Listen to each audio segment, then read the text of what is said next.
Hello friends नमस्कार welcome back to my channel. आजिर video रे आमे जानिबा ए हाथ डिजाइन। देखंतु फ्रेंड्स एठी गोटे हाथ को मु तयारी कर नेची। आ आजिर वीडियो रे आमे एही डिजाइन रो कटिंग स्टिचिंग जानिबा। देखंतु केते फिनिशिंग रे तयारी हेची एही हाथ। तो आसंतु आमे एही हाथ रो डिजाइन करिबा। देखंतु फ्रेंड्स एठी ता पई एइटा मु कपड़ा कटिंग करने जाइछि। देखंतु एई हाथर आउ तार लेंथ रहिबो 5.5 इंच 1 इंच प्लस करिकी 6.5 इंच रे नेछि। एठू 7 इंच आउ 2 इंच रो एक्स्ट्रा मार्जिन। टोटल कपड़ाटा एटा 8.5 इंच रो अछि। मोहरी अछि 5 इंच 2 इंच रो एक्स्ट्रा मार्जिन। एठी 3.5 इंच रे हाथटा डाउन हेछि। देखंतु एबे आमे डिजाइन पई मार्क करिबा। देखंतु फ्रेंड्स ए ऊपर साइड रु 3.5 इंच रे मार्क करिबा। आउ ए बंद साइड रु खोला साइड को मार्क करिबा 2.25। एठी आपण 2.5 इंच भी नै परिबे। तापर एठी सीधा करिकी लाइन रे टानी देला परे याकू हमें कटिंग कर नै जिबा। देखंतु फ्रेंड्स कटिंग कला परे तारो एमती डिजाइन देखा जिवो। एबे हमें मेन कपड़ा ऊपर रखिकी आउ एठी सिलाई कर नै जिबा। मोहरी जगह रे सीधा सिलाई पकेबा। तापरे जो डिजाइन कटिंग करछे ता ऊपर मध्ये सिलाई पकई देकी ताकू पलटी कर नै जिबा। आउ एठी मेन कपड़ा रो सीधा साइड टा ऊपर साइड को रखिबे। काहे कि ना एटा सिलाई करिकी हमें पलटी कर दबा। देखंतु एबे हमें एठी स्टिच करिबा। ए कोन जगह रे छुंची को भीतर को रखिकी आउ एठी सिलाई करिबा।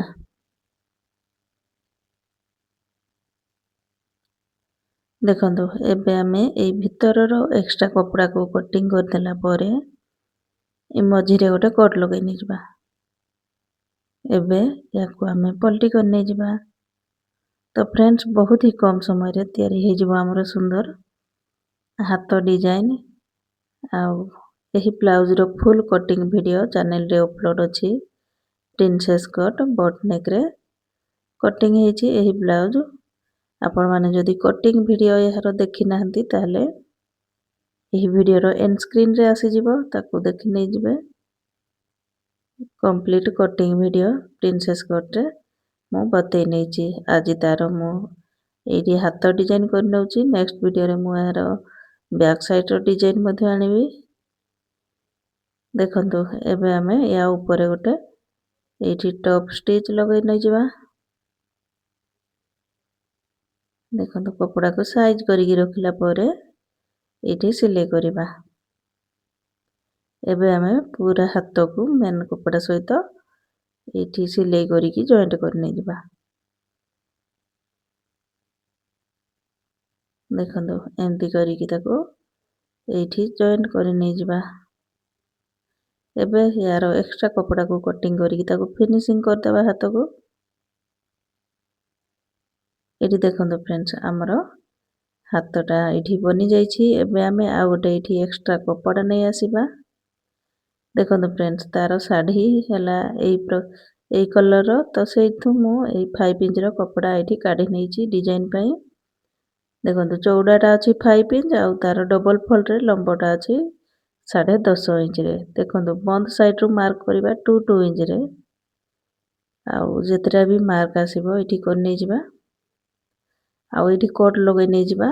हमरो आरो साइड को मध्ये मार्क आसी जिवो। मझी रे गोटे एमती चिन्ह लगै नबा चौक रे। तापर एठी हमें सिलाई करिबा याको। देखंतु एई जो कोड लगैचंती सेइठो कपड़ा को नबा मझी रे ताको रखिबा।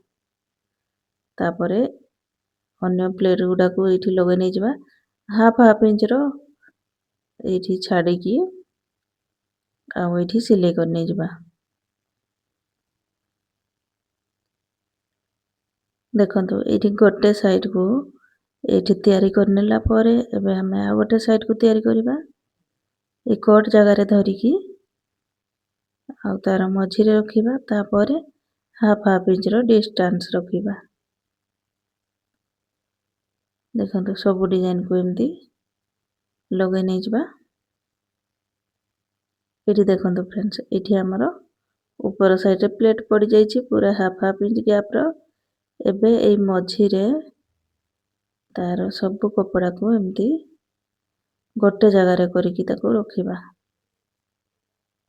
ଦେଖନ୍ତୁ ଗୋଟେ ସାଇଡ଼ ସିଲେଇ ସାରିଲା ପରେ ପୁଣି ଆରପଟ ସାଇଡ଼ର କପଡ଼ାକୁ ସାଇଜ୍ କରିବା ଆଉ ଏଇଠି ପୁଣି ସିଲେଇ କରି ନେଇଯିବା। ଏଇଠି ଦେଖନ୍ତୁ, ଏଇଠି ଆମର ବନିଗଲା ଡିଜାଇନଟା। ଏବେ ଏଇଠି ତାକୁ ମିଶେଇକି ରଖିବା ଆଉ ଏହାକୁ ଆମେ ଏଇଠି ସିଲେଇ କରି ନେଇଯିବା।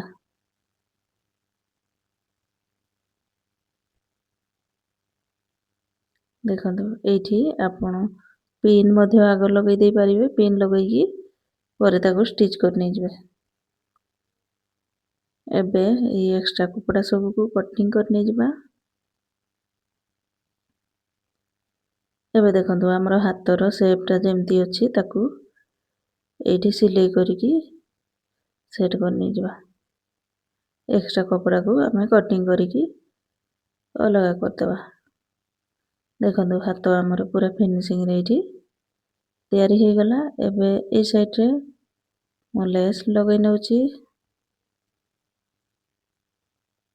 ଦେଖନ୍ତୁ ଏଇ କଣ ଜାଗାରେ ଭଲ କି ଫୋଲ୍ଡ କରିବା, ଯେମିତି ତାର ଆଉ କର୍ଣ୍ଣରଟା ଭଲ ଭାବେ ଦେଖାଯିବ। ଦେଖନ୍ତୁ ଏମିତି କରିକି ତାକୁ ଆଟାଚ୍ କରି ନେଇଯିବା। ଏବେ ତାର ସାଇଡ଼ରେ ପୁଣି ଆଉ ଗୋଟେ ସିଲେଇ ପକାଇଦେବା। ତ ଫ୍ରେଣ୍ଡସ୍, ଏହି ବ୍ଲାଉଜ୍ ପିସ୍ରେ ତାର କେବଳ ଗୋଟେ ସାଇଡ଼ରେ ହିଁ ଦେଇଥିଲା ବର୍ଡ଼ର। ତ ସେହି ବର୍ଡ଼ରକୁ ମୁଁ ହାତରେ ଲଗାଇବା ସହିତ ବ୍ୟାକ୍ ସାଇଡ଼ରେ ମଧ୍ୟ ଡିଜାଇନ୍ କରିବି। ଦେଖନ୍ତୁ ଏଇ ବର୍ଡ଼ରକୁ ନେଇ ଆସିଛି, ୟାକୁ ମୁଁ ଫୋଲ୍ଡ କରିଦେଉଛି। ଆମର ଯେତିକି ଏଇଠି ଦରକାର ମୁଁ ରଖୁଛି ବର୍ଡ଼ରକୁ। ଭିତର ସାଇଡ଼କୁ ଏକ୍ସଟ୍ରାକୁ ଏଇଠି ଫୋଲ୍ଡ କରିଦେଇକି ଏଇଠି ସିଲେଇ କରି ନେଇଯିବା। ଏବେ ଏପଟ ସାଇଡ଼ର କପଡ଼ାକୁ ମଧ୍ୟ ଫୋଲ୍ଡ କରିଦେଇକି ସିଧା ସିଲେଇ ପକାଇ ନେଇଯିବା। ତ ଫ୍ରେଣ୍ଡସ୍, ଆଜିର ଭିଡ଼ିଓ ଆପଣମାନଙ୍କୁ କେମିତି ଲାଗିଲା କମେଣ୍ଟ କରିକି ଜଣାଇବା ସହିତ ମୋ ଚ୍ୟାନେଲରେ ନୂଆ ଥିଲେ ଚ୍ୟାନେଲକୁ ସବସ୍କ୍ରାଇବ୍ କରିବେ। ଏମିତି ହିଁ ଆଗକୁ ଆହୁରି ନୂଆ ନୂଆ ଭିଡ଼ିଓ ସବୁ ଆସିବ। ଦେଖନ୍ତୁ ଫ୍ରେଣ୍ଡସ୍, ଏଇଠି ଆମର ଡିଜାଇନ୍ କମ୍ପ୍ଲିଟ୍ ହେଇଯାଇଛି। ଦେଖନ୍ତୁ କେତେ ସୁନ୍ଦର ତାର ଡିଜାଇନ୍ ଆସିଛି। ତ ଏମିତି ହିଁ ଆପଣମାନେ ମଧ୍ୟ ସୁନ୍ଦର ଡିଜାଇନ୍ ହାତ ତିଆରି କରିପାରିବେ। ତ ଫ୍ରେଣ୍ଡସ୍, ଆଜିର ଭିଡ଼ିଓ ଏତିକି। ପୁଣି ଦେଖାହବ ଆଉ ଗୋଟେ ନୂଆ ଭିଡ଼ିଓରେ। ତ ଥ୍ୟାଙ୍କ୍ସ ଫର୍ ୱାଚିଂ।